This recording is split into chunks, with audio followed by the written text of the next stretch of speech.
What is up, DTube Steam blockchain? So today I want to talk a little bit about why I'm skeptical about Ethereum 2.0 staking. So what Ethereum is doing now is they're trying to, I guess, pump the price more or something, or they're trying to figure out how they can maybe get more people to use Ethereum. And I think they're a little bit confused. I think they kind of don't know so much what kind of role they have in this industry. They started off as trying to be a world computer, and then they kind of went into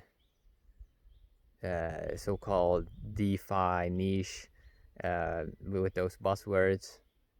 But it's mainly just stable coins, and most apps are not really that interesting. Like, I mean, from what I've seen, most of the DeFi, so-called DeFi, is mainly just okay. You can get 7% over here, but it seems like for me personally, I would prefer it if Ethereum instead focused on the dApp side and really trying to understand what humans actually want, like amazing dApps that are and like learning fast from those dApps that work, and then just focus on that. Now they're sort of trying to do this thing where it's like, okay, we're gonna do staking now, and they kind of want to lock up like 30% of the supply, and maybe they're gonna try to make people coming from the outside using fiat and like trying to get them into Ethereum. I don't know really, but my problem here is like, so they're trying basically to do some things that some tokens already now on top, that some tokens, some ERC20 tokens are already doing this, figuring out ways to pump the price with like staking and interest, trustless interest. And now kind of Ethereum is also trying to do kind of that thing as well. But Ethereum is starting to turn into like just a dumb pipe. Just as Bitcoin is kind of like a dumb pipe used to, move value around. And EOS also seems to be just a dumb pipe. There's very few real dApps in this industry.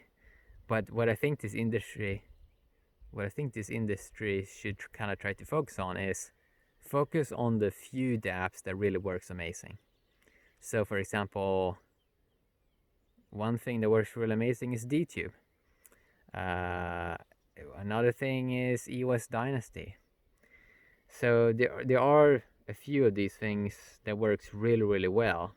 And I think that people, if we double down on those things, then we're going to see more success and more adoption eventually in this industry. Another thing that works great is Sorare, Ethereum football card games. Really, really cool. Doubling down on what works, I think that is what the Ethereum team and Consensus should kind of try to do. And I think that they may be doing it a little bit, even though I think that this like gimmicky thing about DeFi in some ways is a little bit overhyped, especially with the stable coins and so on. And like, I don't see how. So some people have a theory of, oh, $10,000 Ethereum, mainly because they use random math, and it's like they think they're gonna adopt the whole world to Ethereum. But it's like, even a $10,000 Ethereum, if a person got in, and maybe they got in a little bit later, like at around $1,000, if it goes up $10,000, okay, they only make a 10x. Like, it's not that much. And in many new coins, people are making like 1,000x gains. Many people made 30x gains in a few months in some things. So it's like, and even when you have like 50x or like 30x mad gains in some stuff, even then it can be a challenge to get people involved, because there's a lot of stuff going on. It's not just like you can just bribe people and like, oh, show them all these super mad gains and they're gonna get involved instantly. No, people get into crypto for various reasons, and it seems like the story is kind of important. Like, if you have a really good story, for example, Steam had a good brand and a good story, and that kind of made so a lot of people was attracted to Steam, and that seemed to have attracted more people than like the money side of things, even though many people want to try to go back to the money side of things when they kind of get lost on the way.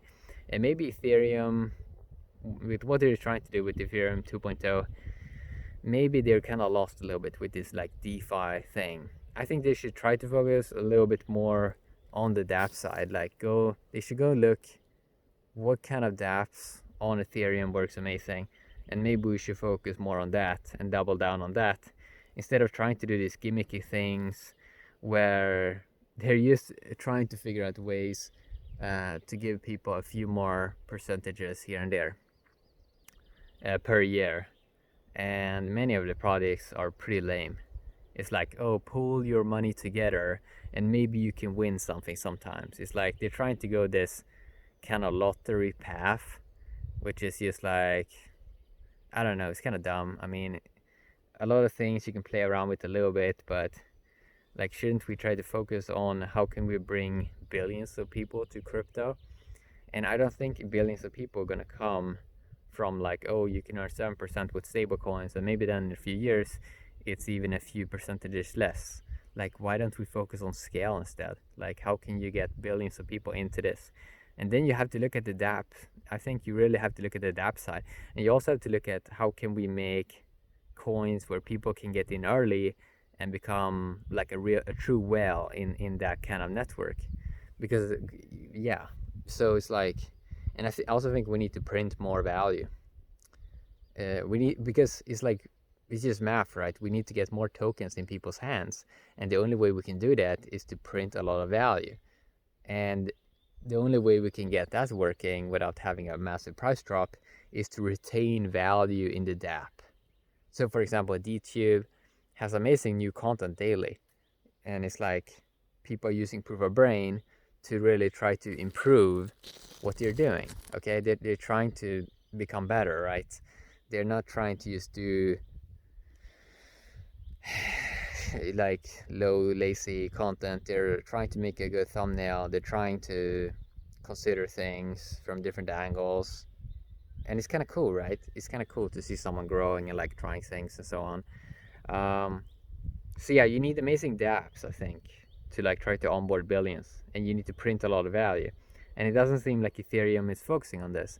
It's the same as like with Bitcoin, that has been kind of struggling since 2013, I would say, or 2014. It's been struggling a lot because I think that they have a more of a scarcity mindset. And it's like, so you see this old scarcity mindset with Bitcoin, like, yeah, we need the super scarce of coins, or we won't succeed. And now Ethereum is trying to do the same, and like, yeah, we need to lock up like 30% of the coins or we're not going to succeed.